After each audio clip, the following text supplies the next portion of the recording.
തദ്ദേശ തെരഞ്ഞെടുപ്പിൽ വലിയ വിജയം നേടുമ്പോഴും യു.ഡി.എഫിൽ തീരാത്ത തർക്കങ്ങൾ തുടരുകയാണോ എന്നുള്ളതാണ് ചോദ്യം.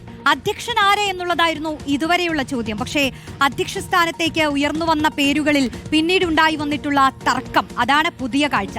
വിശദാംശങ്ങളിലേക്ക് ന്യൂസ് ബസ് ഇന്ന് കടക്കുകയാണ്. ഞങ്ങളുടെ റിപ്പോർട്ടർമാർ ചേരുന്നു. മുബഷീർ പി അക്ബർ, അലി അക്ബർ ഷാ, ഹരിമോഹൻ, ദിലീപ് ദേവസ്യ, ജെയ്സൺ ചാമവളപ്പിൽ, രാഹുൽ സുരേഷ്, ശരത് എസ് എന്നിവർ. കൊച്ചി മേയറെ ചൊല്ലി കോൺഗ്രസിൽ തമ്മിലടി. വി.കെ. മിനിമോളെ മേയറാക്കിയതിന് പിന്നാലെയാണ് പൊട്ടിത്തെറി. എന്തുകൊണ്ടാണ് തന്നെ പരിഗണിക്കാത്തതെന്ന് നേതൃത്വം വ്യക്തമാക്കണമെന്ന് ദീപ്തി മേരി വർഗീസ് പറഞ്ഞു. കൊച്ചിയിലെ പുതിയ പവർ ഗ്രൂപ്പ് കെ.പി.സി.സി നിർദ്ദേശം പാലിക്കാതെ ഏകപക്ഷീയമായി തീരുമാനമെടുത്തെന്ന് അജയ് തറയിൽ തുറന്നടിച്ചു.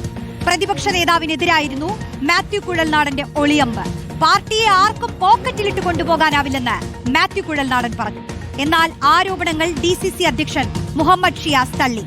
പാർട്ടി ഒറ്റക്കെട്ടാണെന്ന് നിയുക്ത മേയർ വി.കെ. മിനിമോൾ പ്രതികരിച്ചു. അങ്ങനെ ഒരു കോർ കമ്മിറ്റി കൂടിയിട്ടില്ല. പിന്നെ വൈകുന്നേരം പ്രഖ്യാപിക്കുകയാണ് ഉണ്ടായത്. ഈ കെ.പി.സി.സിയുടെ സർക്കുലറിൽ പറഞ്ഞിരിക്കുന്നത് ഒന്നിലധികം ആളുകൾ കൺസിഡറേഷനിൽ വന്നാൽ പാർട്ടിയുടെ ഉന്നത സ്ഥാനങ്ങളിലുള്ള ആളുകൾക്ക് പ്രഥമ പരിഗണന കൊടുക്കണം എന്നും ഉണ്ടായിരുന്നു.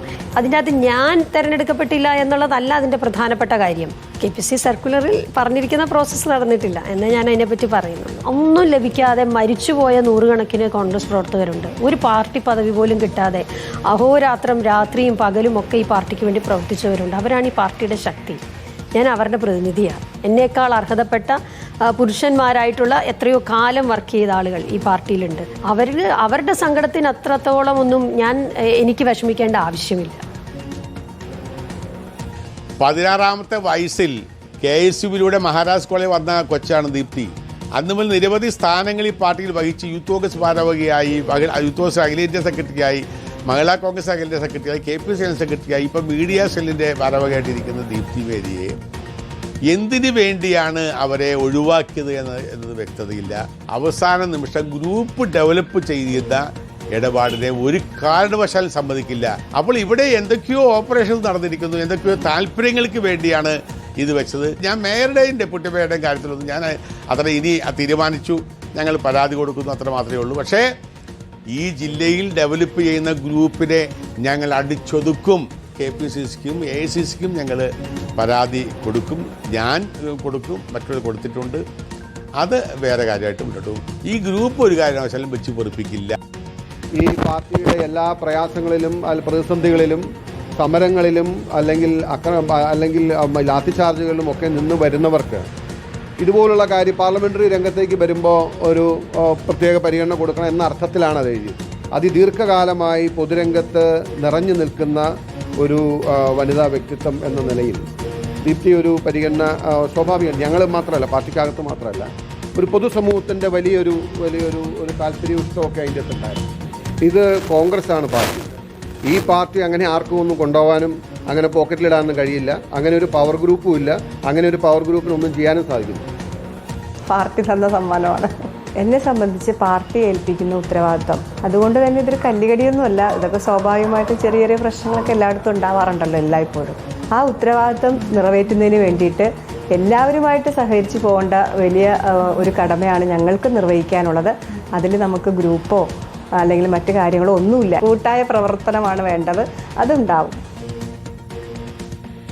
പ്രതികരണങ്ങൾ കേട്ടുകഴിഞ്ഞു. വിശദാംശങ്ങളിലേക്ക് കടക്കാൻ നമുക്ക് മുബഷീർ പി അക്ബറും അർജുൻ മട്ടന്നൂരും നൽകും വിശദ വിവരങ്ങൾ. ആദ്യം മുബഷീറിലേക്കാണ്. മുബഷീർ, ദീപ്തി എന്ന പേര് ആദ്യഘട്ടം മുതൽ ഉയർന്നു കേട്ടിരുന്നു. പക്ഷേ 3 വനിതാ മുഖങ്ങളും പ്രധാനപ്പെട്ടവരുമാണ്. അപ്പോൾ ഒരു തീരുമാനത്തിലേക്ക് എത്താനുണ്ടായിരുന്നു. പക്ഷേ ഇപ്പോൾ ഉയർന്നു വരുന്ന പേരുകൾക്കെതിരെ, അവർക്കെതിരെയായല്ല ദീപ്തി പറയുന്നത്, പക്ഷേ തനിക്ക് ലഭിക്കാതെ പോകുന്ന അവസരം, അതിനെക്കുറിച്ച് ദീപ്തി പൊതുമധ്യത്തിൽ തന്നെ അതൃപ്തി പ്രകടിപ്പിക്കുകയാണ്. പ്രത്യേകിച്ച് കോർ കമ്മിറ്റി വിളിക്കുമെന്ന് അറിയിച്ചിരുന്നുവെങ്കിലും അത് വിളിക്കാതെ പിന്നെ എന്തിടപാടാണ് ഉണ്ടായത് എന്നുള്ള ചോദ്യമൊക്കെയാണ് അന്തരീക്ഷത്തിൽ നിൽക്കുന്നത്. ഇതിലിപ്പോൾ പാർട്ടിക്കകത്ത് തന്നെ 2 വിഭാഗങ്ങളായി തിരിയുന്നുണ്ടോ? അതാണോ നിലവിലെ സാഹചര്യം?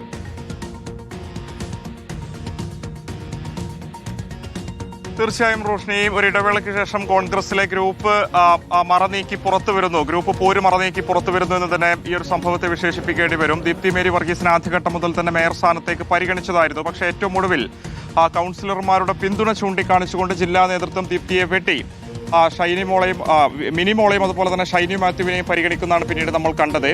ഇക്കാര്യത്തിൽ ജില്ലാ കോൺഗ്രസ് നേതൃത്വം ചൂണ്ടിക്കാണിച്ചിരുന്നത് ടാം വ്യവസ്ഥയുമായി ബന്ധപ്പെട്ട ആദ്യഘട്ടത്തിൽ ദീപ്തി മേരി വർഗീസിനെ തന്നെ മേയറാക്കാനുള്ള സാധ്യതയുണ്ടായിരുന്നു.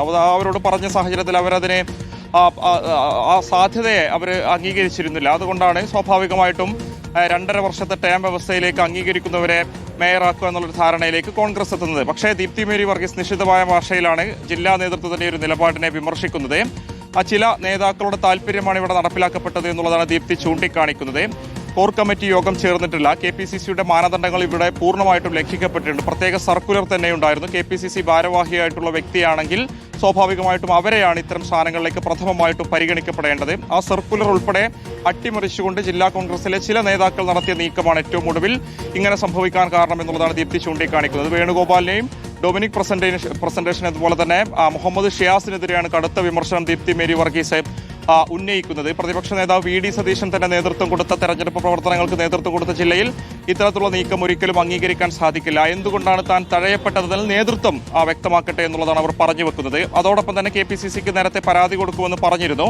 ആ പരാതിയിൽ ഇക്കാര്യങ്ങളൊക്കെ തന്നെ ചൂണ്ടിക്കാണിക്കുമെന്നുള്ളതാണ് ദീപ്തി മേരി വർഗീസ് പറഞ്ഞു വെക്കുന്നത്. ചെറുപ്പകാലഘട്ടം മുതൽ തന്നെ പാർട്ടിയോട് ചേർന്ന് പ്രവർത്തിക്കുന്ന വ്യക്തിയാണ്. ഏതെങ്കിലും പദവിയൊന്നും തന്നെ ആഗ്രഹിച്ചല്ല ഇതുവരെ എത്തിയിട്ടുള്ളത്. പൊതുപ്രവർത്തന പദവികൾ ആഗ്രഹിച്ചുകൊണ്ടല്ല ചെയ്തിട്ടുള്ളത്. ഇവിടെയും മേയർ സ്ഥാനം ആഗ്രഹിച്ചല്ല ചെയ്തിരുന്നു. പക്ഷേ തനിക്ക് ചില ഉറപ്പുകളൊക്കെ തന്നെ ചില കേന്ദ്രങ്ങളിൽ നിന്ന് ലഭിച്ചു എന്ന് പരോക്ഷമായിട്ട് ദീപ്തി പറയുന്നുണ്ട്. അപ്പോൾ സ്വാഭാവികമായിട്ട് എവിടെയാണ് അട്ടിമറി നടന്നതെന്നൊരു ചോദ്യമുണ്ട്. എന്തായാലും ദീപ്തിയുടെ ഈ പരസ്യ അതൃപ്തി രേഖപ്പെടുത്തിയതിന് തൊട്ടു പിന്നാലെയാണ് ദീപ്തിക്ക് പിന്തുണയുമായിട്ട് നിരവധി നേതാക്കൾ രംഗത്ത് വന്നത്. അജയ് തറയിലിന്റെ പ്രസ്താവന നമ്മൾ കണ്ടതായിരുന്നു. വലിയ അട്ടിമറിയാണ് മേയർ തെരഞ്ഞെടുപ്പുമായി ബന്ധപ്പെട്ട് ഇവിടെ ഉണ്ടായിട്ടുള്ളത്. എറണാകുളം കേന്ദ്രീകരിച്ചുകൊണ്ടൊരു പ്രത്യേക പവർ ഗ്രൂപ്പ് രൂപപ്പെട്ടിട്ടുണ്ട്. അതൊരു കാരണവശാലും അംഗീകരിക്കാൻ സാധിക്കില്ല. നിയമസഭാ തെരഞ്ഞെടുപ്പിനെ വളരെ ആത്മവിശ്വാസത്തോടു കൂടി നേരിടാൻ പോകുന്ന കോൺഗ്രസിനെ സംബന്ധിച്ച് വലിയ വെല്ലുവിളിയാണ് ഇത്തരം നീക്കങ്ങൾ ഉണ്ടാക്കുന്നത് എന്നുള്ളത് അജയ് തറയിൽ പറയുന്നുണ്ട്. കഴിഞ്ഞ ദിവസം ദീപ്തിക്ക് പിന്തുണ പ്രഖ്യാപിച്ച മാത്യു കുഴൽനാടൻ ഇന്ന് പരസ്യ പ്രസ്താവനയുമായിട്ട് രംഗത്ത് വരുന്ന കാഴ്ച നമ്മൾ കണ്ടു.